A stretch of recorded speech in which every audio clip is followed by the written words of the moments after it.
Come on, Twitch. Ah, good. Now I'm live. Hurrah! Okay, so now that Twitch knows that I'm live, I'll go and tell the world. Obviously, this is something which everyone is interested in. Streaming game dev. Gonna make scenes load fast.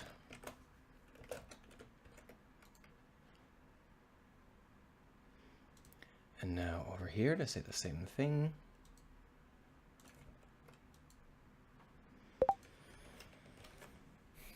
And then over here to get started. Perfect.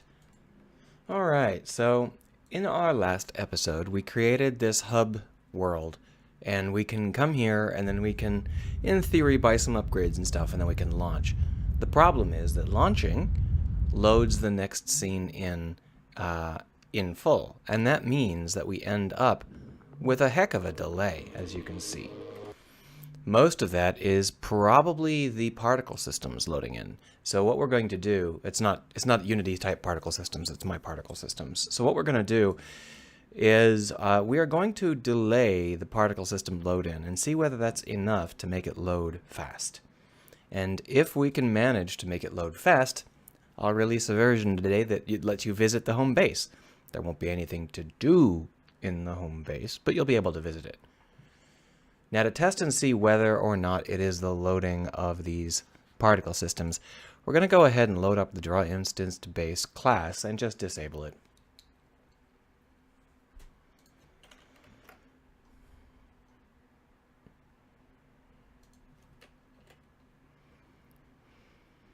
So here we have this if spawn on start spawn. We're just going to go ahead and say return. And that way none of this stuff will actually spawn. And I believe that's all the kinds of debris that we're actually using. For some reason, Twitch has decided to just bung up the top of my screen. It's really obnoxious. Twitch's new helpful add-ons are just garbage. Look at this. Move in. God damn it. Move. There we are. You can see that where there used to just be a chat window all the way up to the top, there is now a screen summary that reappears no matter how many times you dismiss it, a video broadcast summary that nobody ever wanted, but fortunately I guess you can rearrange it, and then the chat window. So let me put the video broadcast down at the very bottom of everything so that I can actually see the chat window. Not that anybody uses it, but I just don't understand. All of these updates that Twitch makes and other sorts of places make, they seem to universally be worse. It's like they just make things worse. I don't know if they're just trying to get their newest feature in front of your face at the price of making everything worse or what, but I would prefer it if they did not hide the primary things that I'm there for behind new features that nobody uses. So here is the issue that crops up sometime. I've got this stuck mouse. I'm not 100% sure what's causing that. I've looked into it a couple of times, and I still can't seem to find any reasons why that should be, but I think what I can do is forcefully make it work. And the way we're going to do that is we are going to...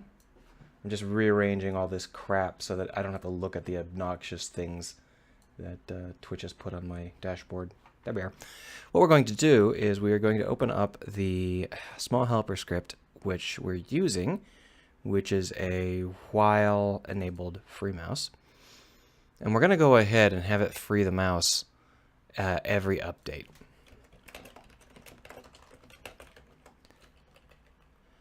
So what we'll do during this is we will change the lock state to confined, because that's what's malfunctioning. And we're going to go ahead and see whether or not that fixes it.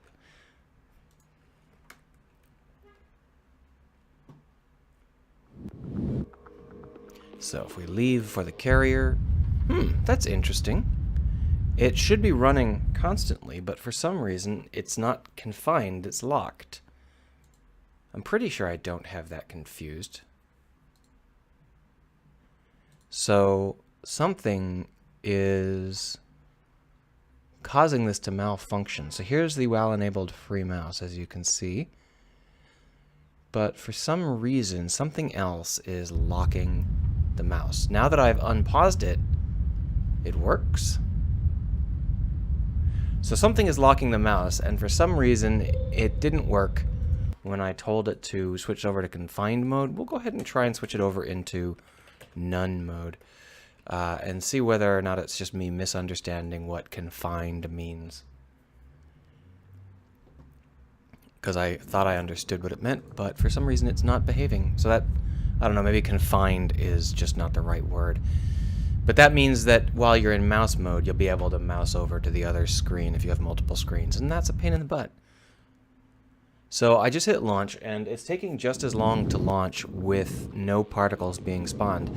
It may have taken a little bit less time, but it's clear that the loading of this scene is not just the particles being slow. I'm pretty sure that it must be the objects in this scene being slow to load up. So what I'm going to do, I don't actually know whether disabling them makes them not load, these kinds of objects. But what we'll do is we'll disable the broken ship, and we'll see whether or not things load any faster.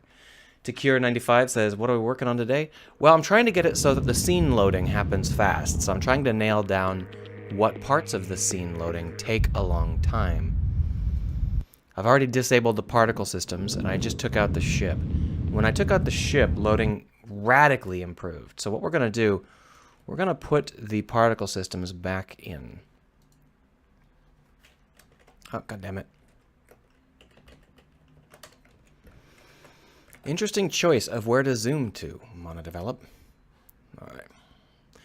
So now that I've put the particle system back into place, we're going to see whether or not the particle system is a major component of how slow it is. So we're going to launch, and no, it's pretty fast. So it looks like the slow thing is the ship. And the question is, why would that be? I'm not sure why this look at how slow that is to even just re-enable. So there's something about this ship that loads in really slow, even here in scene view. And I honestly have no idea what that could be, because these are all pretty basic things. Now I do have the damaged elements over here, but those aren't actually being loaded in damaged. They damage themselves in real time. And it might be that their damage sequence is what causes the slow load in. But I don't think so, because we had that real slow load in for a moment. Maybe it was the collision boxes, but that's a little bit odd. I'm not sure why that would cause such a slowdown. Well, let's go ahead and disable, or yeah, we'll go ahead and disable the elements here, these HAB modules. Where is HAB module 0?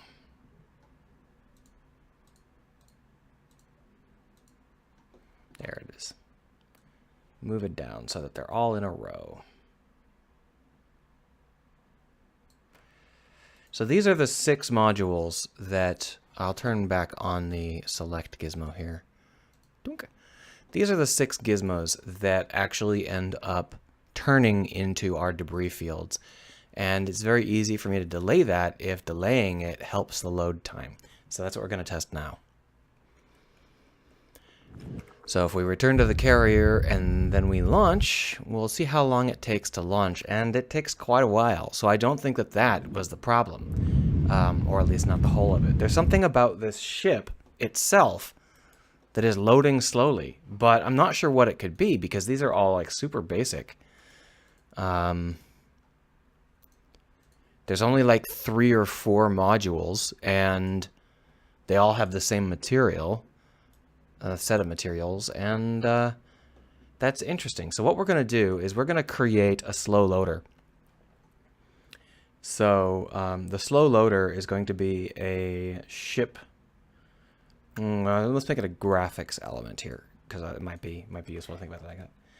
Dotbow says, hello, I like your ship models, everything literally improving. Oh, it's just getting started. These are still all placeholder ship models. So we're going to call this a load delayer.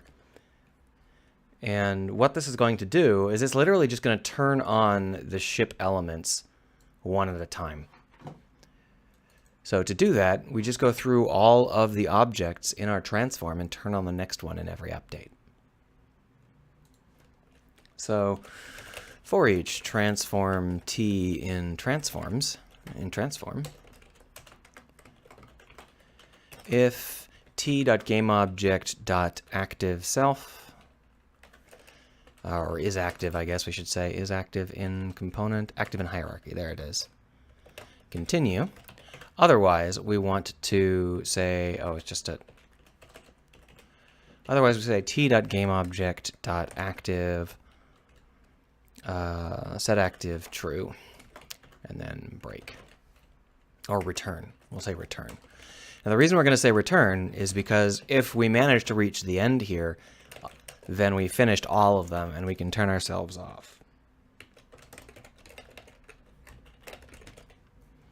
Like so. So that'll get called once a frame. That's obviously very, very basic. There are a lot of other ways to do this, but I think this might work fine. Let's go ahead and just see whether or not that causes any problems. So that loads in nice and fast, and you can see the pop in a little bit, but I think that's acceptable. Especially if I engineer these scenes specifically to avoid having that problem. You know, just block off the slow ship loading. Yeah, so you see how fast this is in comparison?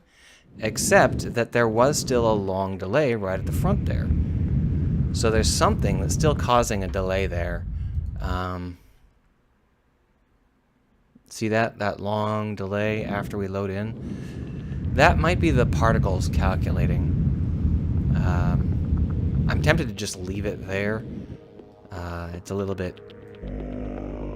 I don't know exactly how to make the particles load in slower than that, because they have to cooperate with other objects, and that's a little bit difficult. Now, the light problem that we're having here is not a standard problem in the release version. It's only a problem here in Unity, so we don't have to worry about that.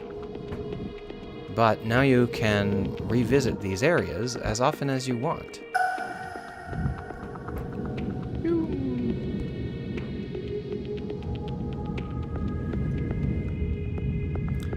Dopow says, for not a designer guy, you're doing great. Well, I like spaceships. I'm not real great with 3D modeling yet. I actually have to do a lot more 3D modeling, and I really wish I had time to just practice a bunch. But unfortunately, I don't. I'm going on a very long vacation after this stream. So I won't be around for a week or two, but I won't be able to do anything useful either. My idea of a vacation is to stay at home and practice stuff. So anyway, we'll return to the carrier, and you can see that we picked up 1 cargo and 100 metal slag. We didn't actually gain any metal slag on that particular trip.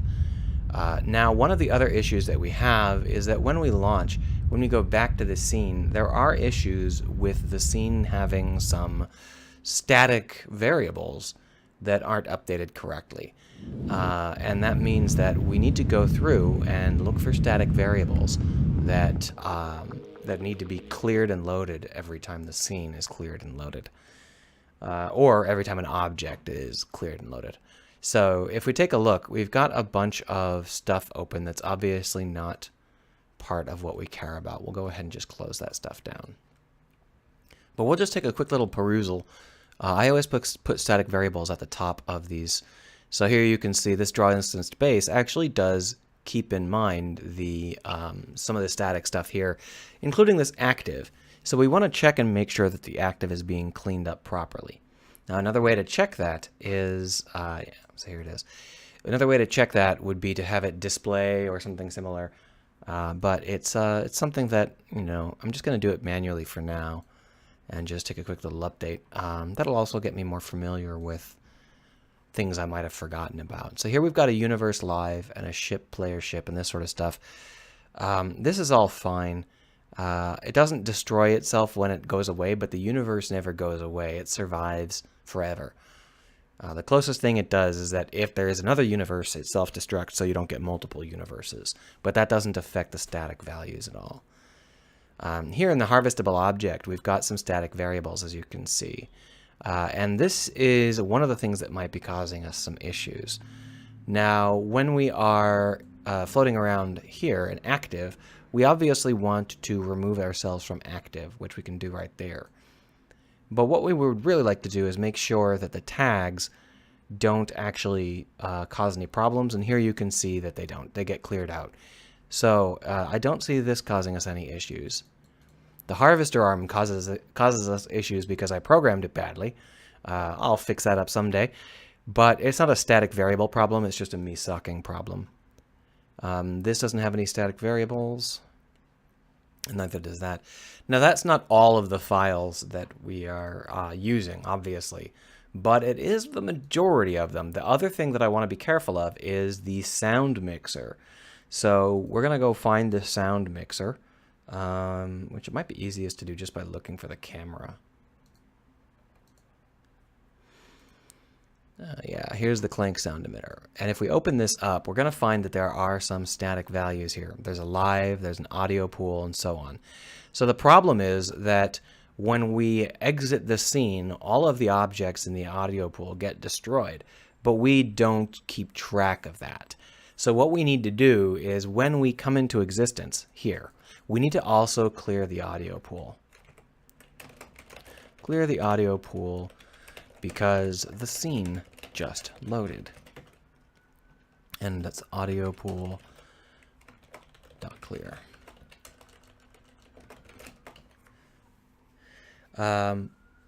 The static live is fine. This should prevent the problem that we were having where the audio would just cut out for a random length of time. And that's because we were trying to emit audio from things that no longer existed, which is obviously not a fantastic way to do things. So let's just check the background music in case it's got a similar flaw. It does not. Okay, so that one's fine. I don't believe that anything else will give us issues. We're just going to go ahead and take a look at the console as we change scenes and make sure that it doesn't have anything important to say. So it already has something important to say. So there's no universe in this anymore, and that's why it's barfing. We're going to want to pull in the universe from the other scene so that I can test this scene. It'll self-destruct, so it's not a big deal for there to be multiple universes. I just needed to make sure that our HUD, which is what we keep the universe in here, I need to make sure that this HUD didn't have anything scene locked in it, and it originally did. That's why now we have two HUDs. We've got HUD 1 and HUD. Because the HUD 1 has the military scanner and the help panel, whereas the HUD 1 has the message box.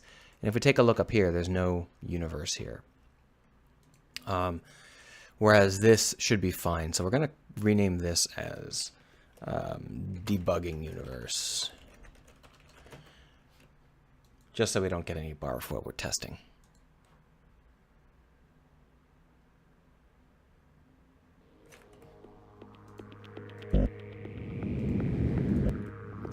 Alright, so there we go. And now we're going to go ahead and return to the carrier, and we take a look at what it says here. Fring locked mouse, fring locked mouse. Okay, so that's all locked mouse stuff, which the problem appears to be a bug with how confined mouse is handled. I don't know whether that's in the Unity system in general or just in this IDE, but it was an annoyance. So we do have a little bit of a hiccup when we first get started, but I think that's okay. It's not too bad. Let's, no, we didn't get any more messages, so that all loaded without any problem. Let's go ahead and play around by doing a little bit of loud stuff.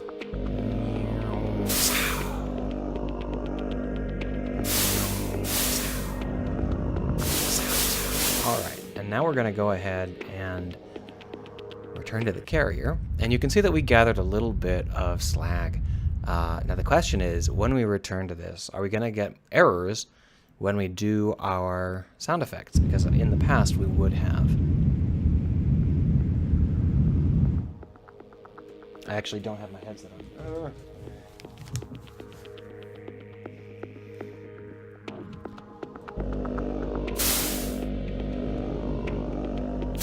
seems to work. Right.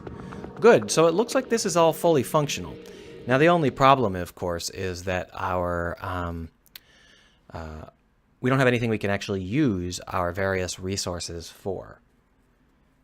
So I don't really know whether or not I want to try and do anything with that. It's definitely a big part of the game, but I'm about to leave for 2 weeks. I know what we'll do. We'll go ahead and replace that ding with some bleeping. Dotbow says that my stream is stuck in 1080 mode for him, so he can't watch it. Sorry about that. I really don't think that that's my doing. If I look at the stream settings, I don't see anything even vaguely special about them. Now, I am streaming in 920 by 1080, but that's not important, because it should be automatically resizable to whatever your device can handle. Interesting. By interesting, I mean annoying. All right, so we're going to go ahead and create some Star Trek-y bleeps. Let's go ahead and open up our audio system. Audacity. You got the bleeps, the creeps, and the jeeps. So we're going to be using a lot of repeated sounds, so I'm not going to try and make the sounds that we would like to see in the configuration they're going to be. I'm not going to go or anything like that. But I will need a bass sound, a bass beep. I don't know why I took my headset off. Yeah, I'm going to go ahead and create some sound with my headset off, because that's obviously the wise thing to do. We're going to start by generating some beeping. We've got this chirp, we've got this noise. We're just going to go ahead and test it a little bit. That's not what I wanted. So I'll just delete that. I'm still not used to chirp being something that is distinctly not a chirp. That must be like an audio thing. Yeah, so this is the basis for what we're going to want. And we're just going to go ahead and delete a lot of it. Kaboom. And then we're going to go ahead and give it a swell that we like. So we'll select this. We'll add in a fade in. And then we'll select the back and add in a fade out. And that'll give us a really sharp fade out. Okay, so that's actually nowhere near sharp enough. We're going to go ahead and cut off more noise. I didn't realize the number of seconds we were working with here. We only want it for about 1/3 of a second, like this. Fade in, and then fade out.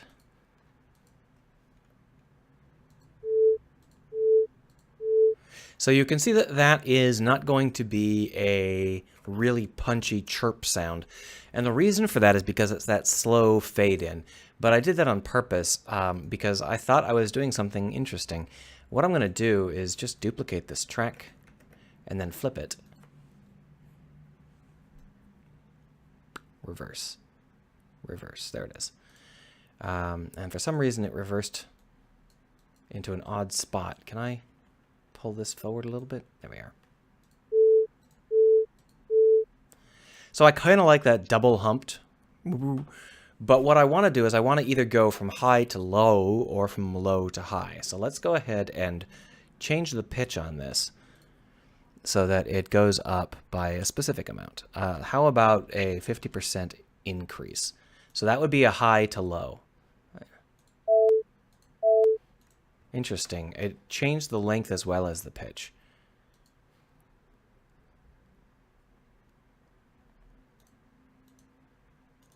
That's actually something it does. I didn't realize that. I thought it had a pitch without length change. Either way, that's not quite what I'm looking for. Maybe I need a different kind of sound layered in with a basic tone. Because there's like a percussive beep, but it's a really chimey beep. Let's see.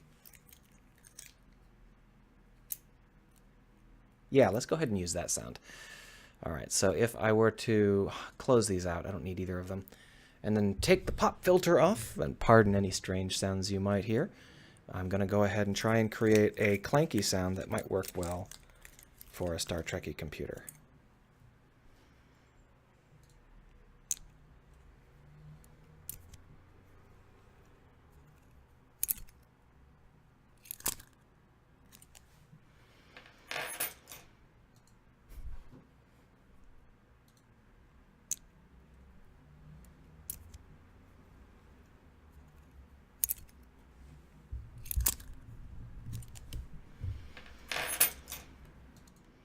So I think that we've got a couple of clear winners. I don't know whether you can hear that because it's a fairly low sound effect, but I like this guy. So we're going to open up a new Audacity project so that we can fuss with it without deleting the original. Copy that over, paste it in. Yeah, that's a nice little click. And then we've got a couple more sound effects.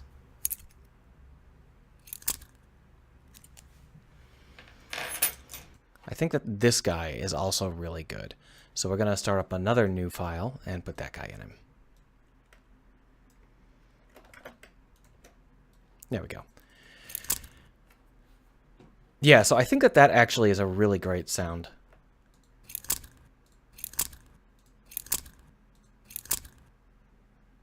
So if we can make that into the bass sound for a chirp, we might have something. Yeah, yeah. So what we're going to do is we're going to go ahead and create some copies of this and move them.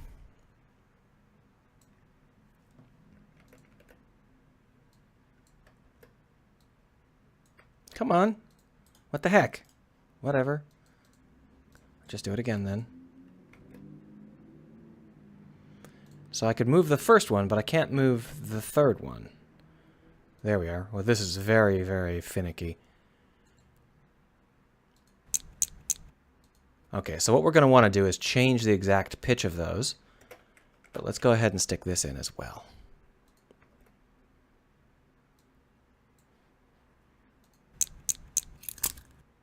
Yeah. So that's the sort of feel I want. Now I think I'm going to just adjust this. Okay, so I can't adjust it backwards. I can only adjust it forwards. This is a really finicky interface. Yeah, there we are. That's good. Now, I haven't adjusted the pitch yet. I'm not sure I want to, now that I'm actually listening to it. That's actually pretty good. It doesn't sound Star Trek-y, but it does sound mechanical and interesting. Let's go ahead and export this sound. I'm going to have to give you my buddy Phoenix for a second here while I work this out.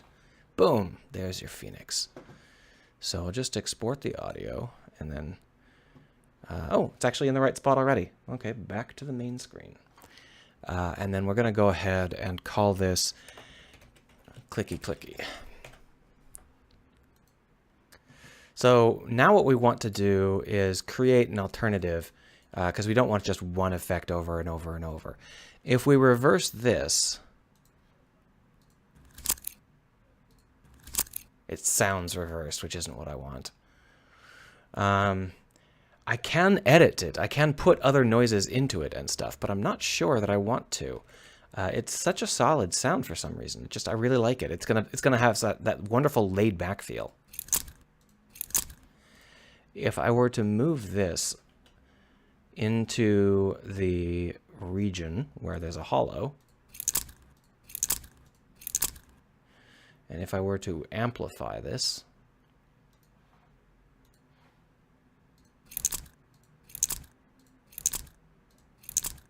that's actually kind of what I wanted to hear.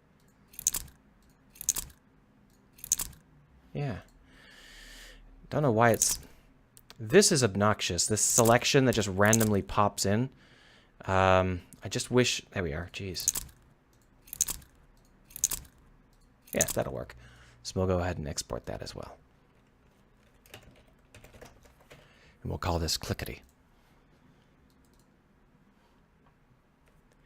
Dopbow says it's too high quality for his phone, so he'll see me soon. I'm not sure whether or not that means he's switching over to his computer, but it does mean that if he meant see you next week, he's out of luck, because I'm not going to be here.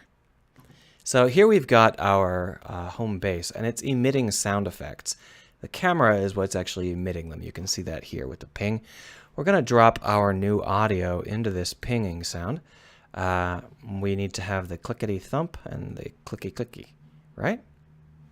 So here's the clicky clicky, and then we'll duplicate it and give it a clickety thump. Clickety, there it is. And now we should have some nice quiet background sounds.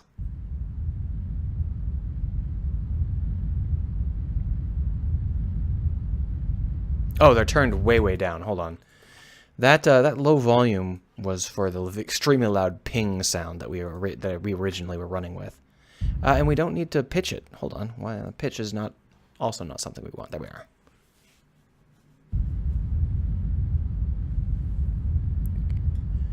Tikir says that he would love to help out with sound design because he has lots of experience with that. He's welcome to, anybody is welcome to try and help me out, but this is just a hobby project. I'm not paying anybody, and there's no money in it of any sort. But I've already received lots of help trying to get shaders to work and stuff like that. And I certainly wouldn't mind any help on the noise, because I don't have any sort of sense for audio. It just in my head I can't hear audio, but by imagining it. So if you have any ideas or wanted to send me some audio files that you have the right to send me, I would certainly be happy to receive them. But for now, this is already miles better than the ping I had a second ago, which was like you're listening to this wonderful humming and then it goes beep. It's like, yeah, right.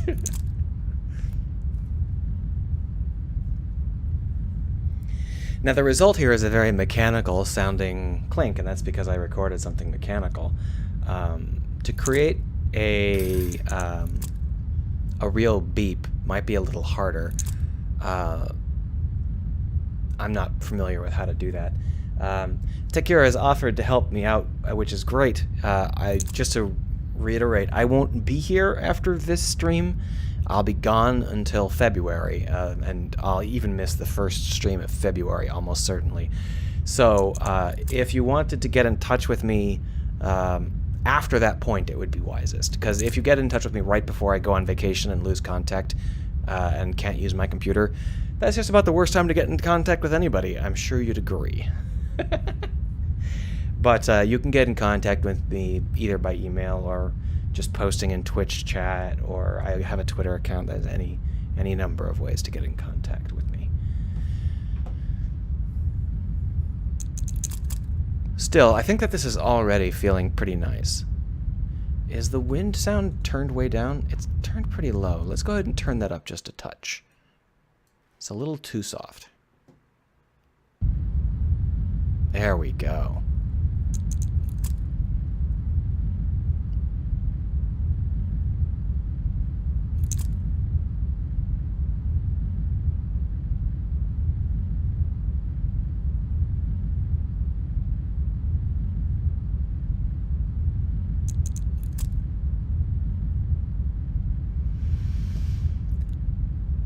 Alright, I rather like this. We'll go ahead and launch, see how that takes. It loads up fast, then it hangs for a minute. So I sort of think that the problem is that the ship loader is firing too fast. Let's go ahead and try and make this ship loader fire a little bit more slowly. So it's in graphics, and it's a delayed loader. So this happens on every update, including the very, very first updates. So let's go ahead and see whether or not we can have a...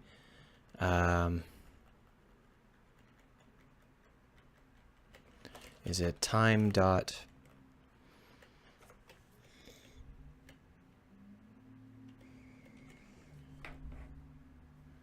I want it since frames, since the scene loaded. Time since level load, here it is. If time since level load is less than 0.1f, then return. That should prevent it from spamming that first frame.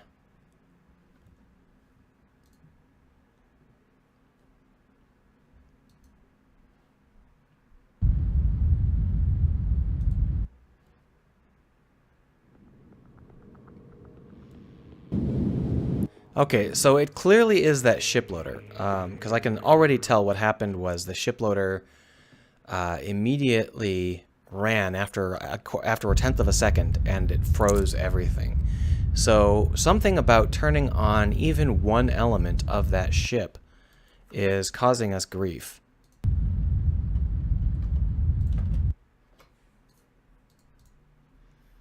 Okay, so here we have the garden loaded up. Nothing has happened yet. Here's the broken ship, and none of the loader stuff has happened at all.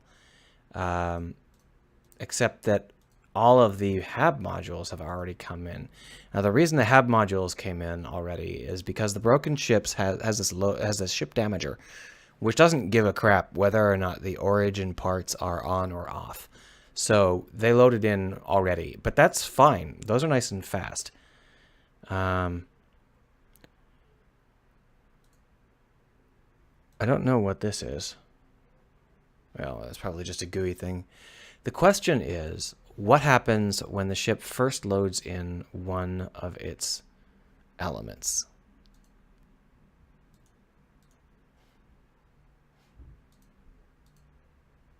Okay, so it just loaded in a structural beam.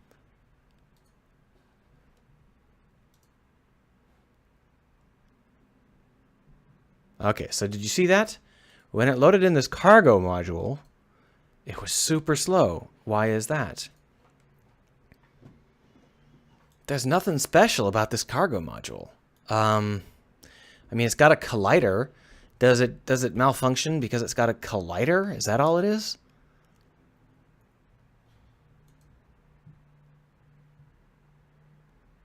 Is it because it's a cooked mesh?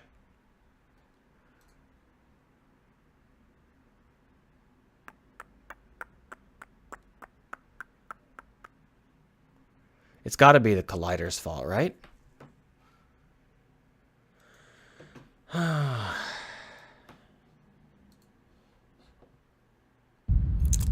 But it's only a problem for the first collider.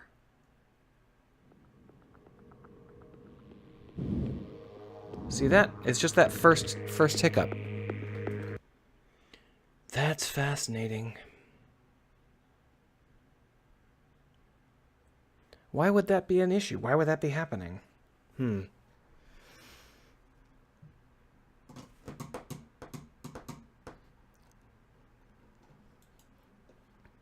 Well, to be honest, I think this is okay. It's not too bad. We'll take out this update frame thing because it's actually worse for it to work for a tenth of a second and then fail. It's much better for it to fail immediately.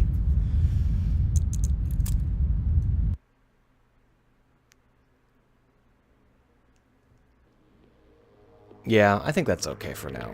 As an unoptimized setup, I think that's fine. So what we're going to want to do now is export this to the file system and then upload it to Twitch. Not Twitch. Itch.io. If you have anything you want me to do or say, tell me now. I'm going to continue to work on this for a while, but I didn't think that this would be so easy. I thought I was going to have to moderate the creation of these particles. Turns out the particles are not what causes the delays. It is the system in here, the colliders. Something about the colliders takes forever to load in. And that means that there is going to always be a problem spawning these in because one collider freezes the game for half a second, and I don't really know why that would be. I can only assume that it's some of the new baking options. There are some new options that weren't there before, and they might be the problem. But that's a little odd too, you know? At least they work. So we've now scanned some cargo modules. We're going to go ahead and return to the carrier. And you can see that it doesn't show up. So I'm not sure what's wrong with the scanning system. It's supposed to add to our list of things, and it didn't. So we're going to go ahead and fix that before I sign off here. But now is a good time to ask any final questions. And keep in mind that if you're watching this late on YouTube, you may have already missed me, and I may already be out several thousand miles away from home doing nothing.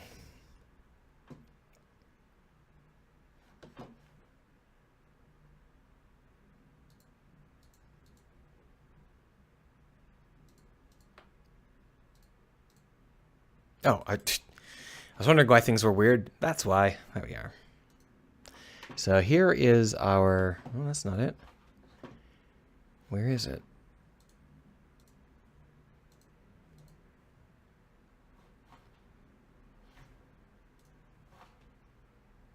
Huh. I must have stuck it somewhere weird. I guess there it is on the carrier. I guess that makes sense. So when we scan something, we're supposed to come in here into the Science Target Research area and add in how much research you did by scanning parts. So what we're going to do is we're going to go and see why the heck this isn't getting triggered properly. So here is where it happens, and what happens here is it says scanned. This gets called and it says science of blah at blah. If we take a look in the console, it should say science of blah at blah somewhere in here. We're going to go ahead and turn this off for now because it's noisying things up. Let's go ahead and see whether or not that science of blah is getting called.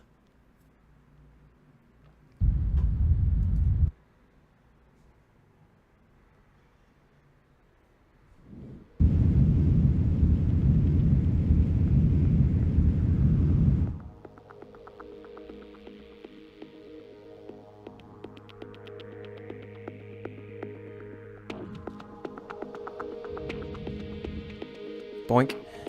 So we just scanned it, and you can see that it did not say science of blah. Instead, it did nothing. So what we're going to need to do is try and figure out why the scanner is... Oh, that might be why. So it looks like there are some missing scripts. Wow, look at all these scripts. Okay, so maybe it's... Oh, these are physics components. I thought I got rid of these physics components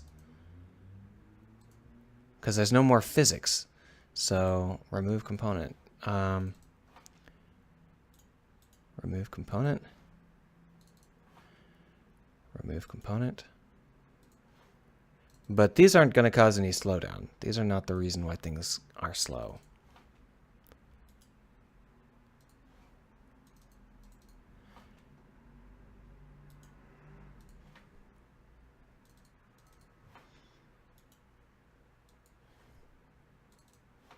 I'll just go through and remove them all one by one because that's the way things are.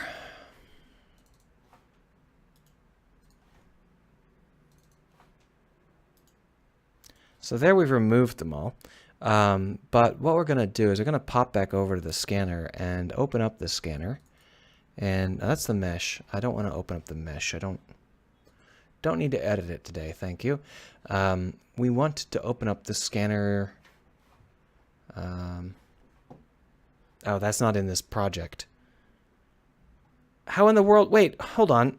I'm not even in the right scene. How in the world did those... this is interesting.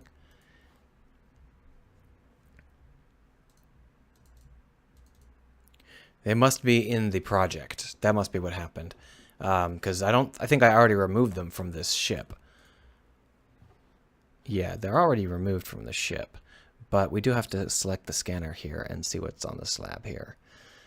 This is the call scanner, and it should be one of the things responsible for scanning the ship, but I think it's actually this guy. And it should be on the scanner head. There's the rotor, there's the scanner. So if we open up this scanner, this is a controllable ship system, but it just automatically fires all the time. And it tries to scan for any given object. So once it has scanned, it says scan, science target.scanned. So my guess is that I don't have science targets assigned to these. And what that means is that they're not getting triggered because there's no science target. So instead what we're going to do is we're going to go ahead and say, if there's no science target, then just randomly add in the name. We're going to need to have an add science call here, and we will just go ahead and add the name of whatever we're scanning. Target.name 1. And obviously we'll need to add in that add science. Public static void add science. String science float amount. And then we'll just do the same thing here.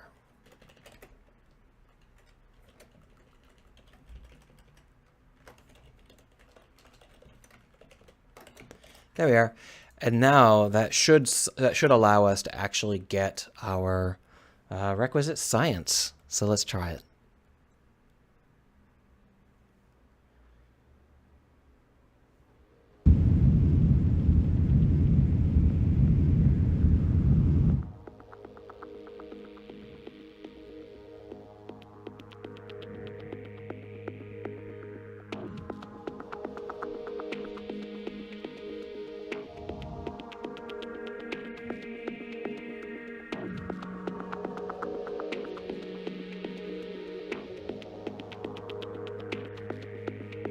All right.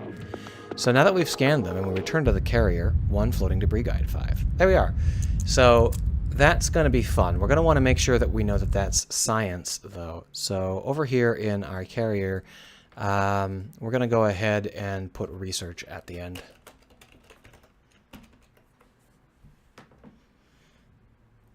All right, there we are. I'm going to go ahead and compile this and send it up to Itch.io. You'll be able to get the newest build in an hour or so. And thank you for hanging out with me for an hour before I left for a week. That's going to be it for the stream, I think. It's a short stream. I thought it was going to take me a lot longer to get things to work, but I guess that's been kind of the whole experience of making this game so far. It's been just things have fallen into place rather nicely, and that's amazing. And I'm really, really happy at how this is going. For something I only work on a few hours a week, it's getting really, really advanced. So I hope you enjoy it, and I will see you in February. So if you are one of the people who wants to visit, there's no point in visiting next week. Sorry.